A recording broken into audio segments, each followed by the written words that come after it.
गावचे व्लॉग संपले बरे का. गावावरून मी परत आली आहे. पण मी तुम्हाला म्हटलं होतं ना की जेव्हा आपण माहेरवरून परत येतो तेव्हा काही दिवस आपल्याला करमत नाही, काहीच करावंसं वाटत नाही. आणि म्हणूनच मला सोमवार आणि मंगळवार बिलकुल व्लॉगिंग करावंसं वाटलं नाही. असं नाही आहे की आहोनी घर छान सांभाळलं नव्हतं किंवा खूप काही कामं वाढवून ठेवली होती, नाही. घर अगदी टकाटक ठेवलं होतं आहोंनी, अगदी मी जसं ठेवते तसं, आणि सगळी काही कामं व्यवस्थित केली होती. आज ना आम्ही निघालो आहोत दीनानाथ मंगेशकर हॉस्पिटलला, आणि म्हणूनच म्हटलं की व्लॉगला सुरुवात करावी. हेल्थ अपडेट देणं जास्त गरजेचं आहे. आपल्या या अपडेटमधून इतरांनासुद्धा मदत होऊ शकते, आणि म्हणूनच मी फायनली व्लॉगला सुरुवात करते आहे. नाहीतर मला आजही व्लॉगिंग करण्याचा बिलकुल मूड नव्हता. वातावरण बघा किती छान आहे ना आता, म्हणजे हिवाळा सुरू झाला आहे.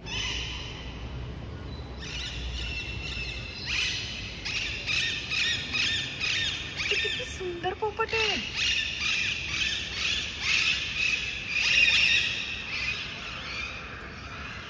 मोशीपासून दीनानाथला जायचं तसं बऱ्यापैकी दूर आहे. म्हणूनच 2 फेऱ्या व्हायला नको म्हणून एंडोची आणि गायनेकची एक साथ मी अपॉइंटमेंट घेतली आहे. एक मिळत नव्हती पण मिळवली आहे. नेहमीप्रमाणे चल चल चल चल चल म्हणायचं, आत बाहेर करायचं.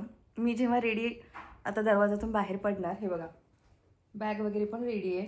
आहो आणि आहो वॉशरूममध्ये. रिच्युअल आहे, शास्त्र आहे आमच्याकडं. ते 9 वाजताची माझी अपॉइंटमेंट आहे, 8ला 5 बाकी आहेत. आता मी मेट्रो कॅन्सल केली आहे. ठरवलं होतं की मेट्रोनी जायचं, पण आता मी नाही येणार मेट्रोनी. आता कारच काढायची, कारण नाही पोहोचत 1 तासात, वेळ लागतो. अहो झालं सगळं? अजून जायचंय नाही ना? चला. दिल में छुपा लूंगा.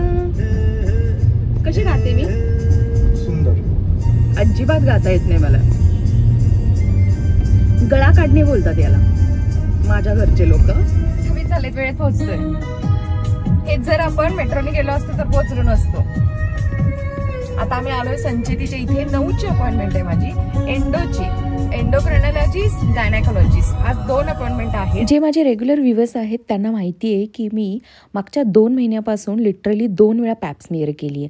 तर सेकंड पॅपचा रिझल्ट मला म्हणजे रिपोर्ट दाखवायला बोलवलं होतं डॉक्टरांनी, आणि खरं तर दिवाळीच्या नंतर लगेचच बोलावलं होतं. पण मी गावी वगैरे गेले, आणि त्याचमुळं मला असं वाटलं की जाऊ दे, आता रिपोर्ट तर नॉर्मलच आहे, आणि आपण एंडोक्रायनॉलॉजिस्टना जेव्हा भेटायला जाणार आहोत आपल्या थायरॉईडसाठी तेव्हाच गायनेकला पण भेटूया. म्हणून मग मी आज हे प्लॅन करून आले होते. सकाळी सकाळी इतक्या लवकर आम्ही पोहोचलोय, तर इथे गर्दी बघा.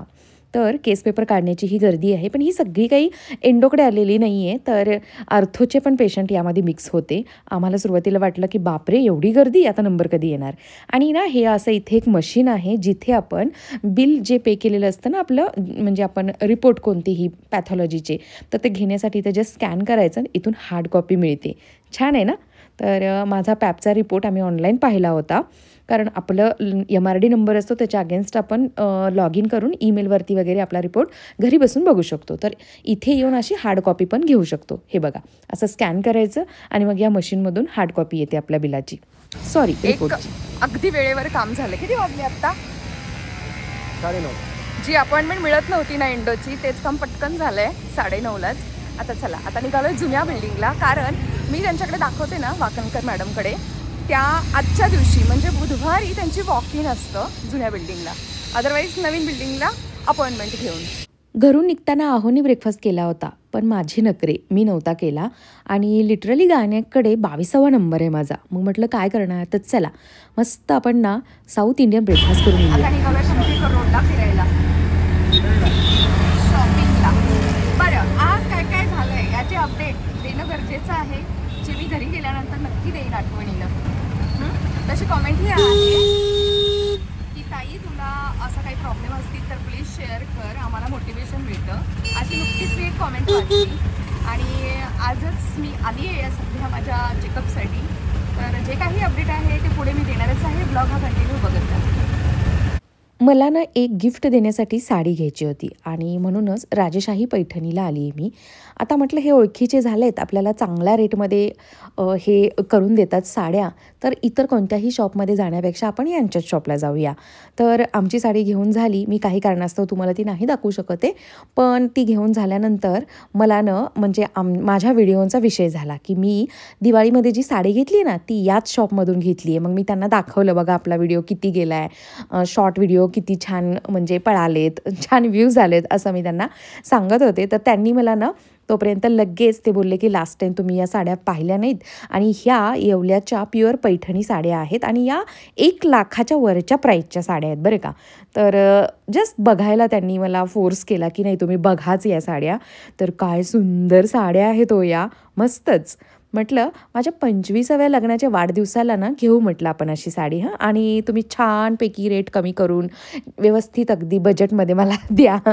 तर कारण कसं आहे, एवढ्या महाग साड्या जरी कितीही हौसेने नवरा घ्यायला लागला तरी आपण घेऊ का हो? मी तर नाही, कदापि नाही. मी ती 14,000ची साडी खूप मुश्किलीनं घेतली होती, म्हणजे अगदी जीवावर आल्यासारखी. म्हटलं चला असावी एखादी प्युअर हँडलूम, म्हणून मी तो खर्च केला. 2:22 होत आहेत, घरी निघाली आहे. आणि बाय द वे आता याच्या पाठीमागे जर का रेग्युलर व्लॉग्स पाहिले असतील तुम्ही लोकांनी तर तुम्हाला माहिती आहे की माझी पहिल्यांदा एक पॅप स्मिअर झाली होती. तर तसा तो रिपोर्ट नॉर्मलच म्हटला होता इतर डॉक्टरांनी, पण माझ्या गायनेकने सांगितलं होतं त्यामध्ये थोडं इन्फेक्शन आहे, म्हणून मग मला 1 दिवसाच्या अँटीबायोटिक दिल्या होत्या. त्यानंतर माझी सोनोग्राफी पण झाली होती, पूर्ण TVS बोलतात, म्हणजे इंटरनल सोनोग्राफी असते ती. पहिल्यांदा एक वरून करतात, मग आपल्याला वॉशरूमला पाठवतात, पुन्हा इंटरनल सोनोग्राफी करतात, तशी वाली. तर युटिरस एकदम नॉर्मल आलं, ठीक आहे. पण आता ज्यांना कोणाला माहिती नसेल, माझा हा व्हिडिओ पहिल्यांदाच पाहत असतील तर त्यांना सांगते की मला इरेग्युलर पिरियड्सचा इश्यू आहे आणि मला थायरॉइड पण आहे. तर आता लास्ट मंथमध्ये पुन्हा माझी एक पॅप केली होती, दिवाळीच्या अगोदर रिपोर्ट आला होता. तर त्यामध्ये पुन्हा तो रिपोर्ट इतर डॉक्टरांना दाखवला तर ते नॉर्मलच होतो, पण त्यामध्ये अटिपिकल ग्लँड्युलर समथिंग काहीतरी सेल्स असं. तर ते अटिपिकल का आहे याची सुद्धा मॅडमना रिस्क घ्यायची नाहीये. तर मॅडमचं म्हणजे माझ्या गायनेकोलॉजिस्टचं म्हणणं आहे की आता 5 दिवसाचे अँटीबायोटिक सुद्धा त्यांनी मला दिले, त्या घे, हे इन्फेक्शन आहे या सेल्सना तर ते गेलं पाहिजे. डबल पॅप केली तरी पण इन्फेक्शन का दिसते, तर अजून क्रॉस चेक करण्यासाठी, म्हणजेच आता पॅप स्मिअर काय असते किंवा बायोप्सी काय असते, कुठल्या सेल्स कुठले, तर हे सगळं चेक करण्यासाठी तुम्हाला मला ती डायग्राम वगैरे काढून दाखवावं लागेल. तर तुम्ही गुगल करू शकता की पॅप स्मिअर कशासाठी केली जाते किंवा बायोप्सी कशासाठी केली जाते. तर आज पुन्हा युटिरसच्या आतले सेल्स काढून घेतलेत, आतल्या पार्टचे. आणि पॅप स्मिअर थोडक्यात सांगते, हे गर्भाशयाच्या मुखाचे सेल्स काढलेले असतात. तिथं सगळं माझं नॉर्मल आहे, पण आतमध्ये युटिरस जरी एकदम नॉर्मल दिसत असलं तरी पण आतमधले सेल्सचं इन्फेक्शन खाली येते का हे चेक करण्यासाठी आज मी पुन्हा बायोप्सीसाठी सॅम्पल देऊन आली आहे.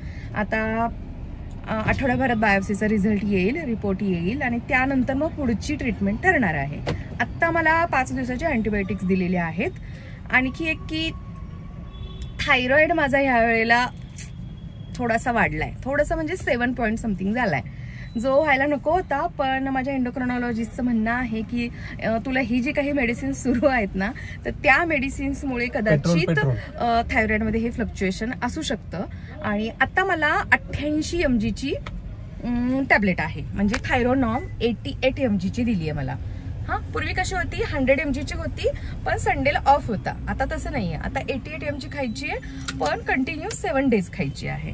तर बघा, इतके सारे हे हेल्थ अपडेट आहेत जे मला शेअर करायचे होते, कारण तशी कॉमेंट ही होती की तुझ्या पिरियड्स रिलेटेड काही इश्यू असतील, तू ट्रीटमेंट घेत असशील तर तसं प्लीज सांग, आम्हालाही मोटिवेशन मिळेल.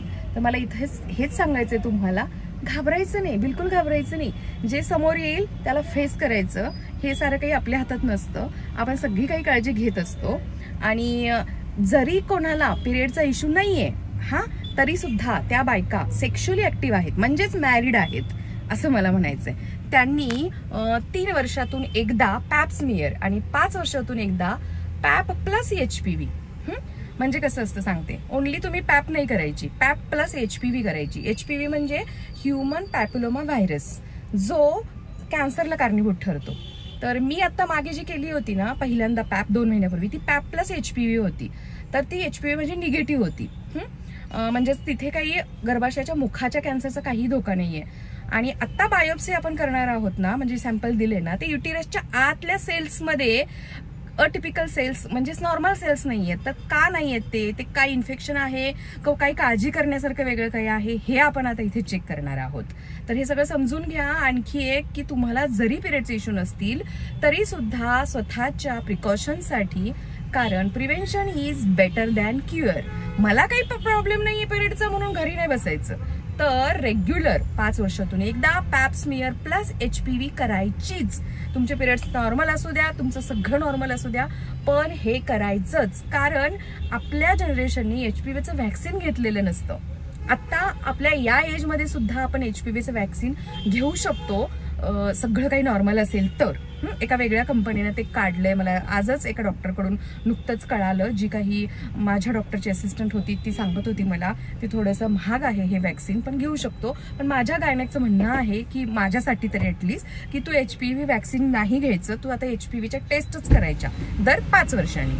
फॉलोअप जसं आपण मेडिकल चेकअप करतो की नाही सगळं, तसं प्रत्येक स्त्रीनं या टेस्ट करणं खूप म्हणजे खूप महत्वाचं आहे. आता आमच्यासारख्या म्हणजे माझ्यासारख्या ज्यांना पिरियडचे इश्यू आहेत, आम्ही बाय डिफॉल्ट गायनेककडे जात असतो. त्यामुळे आम्हाला हे सगळं समजत असतं की प्रिकॉशन म्हणून या टेस्ट करणं गरजेचं आहे आणि हे करायला हवंय. पण ज्यांना काही इश्यूजच नाही आहेत आणि त्या घरीच आहेत, त्यांना कोण सांगणार किंवा माहिती नसेल काही. आजकाल सगळ्यांना सगळं माहिती असतं, पण तरी सुद्धा मी माझ्या व्हिडिओमधून जितका अवेअरनेस द्यायचा आहे, जितकी माहिती द्यायची आहे तितका मी द्यायचा प्रयत्न करते. तर प्लीज जरी काहीही इश्यू नसले तरी सुद्धा जस्ट एक प्रिकॉशन म्हणून तुम्ही 3 वर्षात ओनली पॅप स्मिअर किंवा 5 वर्षातून एकदा पॅप प्लस HPV करून घ्यायची. मॅमोग्राफी बद्दल वगैरे नाही केली तरी चालते. ते मला माझ्या गायनेक बोलल्या की इतक्यात तुला काही करायची गरज नाही मॅमोग्राफी वगैरे. तर हे सगळं असं आहे. बाकी आता रिपोर्ट काय येतोय बघूया. नॉर्मलच असणार आहे आणि मग पुढची ट्रीटमेंट ठरणार आहे की काय असणार ट्रीटमेंट. चलो आता आम्ही निघालो घरी. 2:28 होतात. घरी जायचं, जेवायचं आणि थोडासा आराम करून चहा घेऊन डीमार्टला निघायचं.